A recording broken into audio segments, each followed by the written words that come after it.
Mental health providers break things down into diagnoses when we talk about mental health conditions. That said, breaking things down into categories doesn't really capture the complexity of bipolar disorder. Everything happens on a spectrum with bipolar disorder.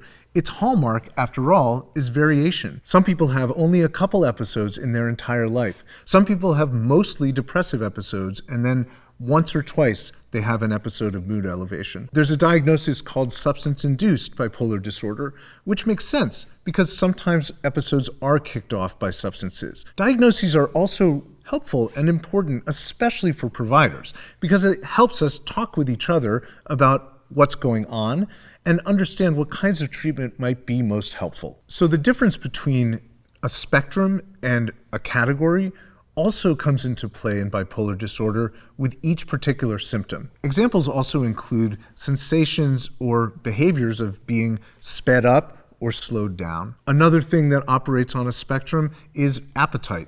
Do I eat more or do I lose my appetite? Symptoms in bipolar disorder really have to do with being out of balance with how you normally are. When you get really out of balance one way or another, and the fact that it can go that way so easily can make it difficult to manage. It's the severity and the instability that are the hallmarks of bipolar disorder. It's important to have an objective third party, like a therapist or a psychiatrist, to help you monitor where you are on the spectrum.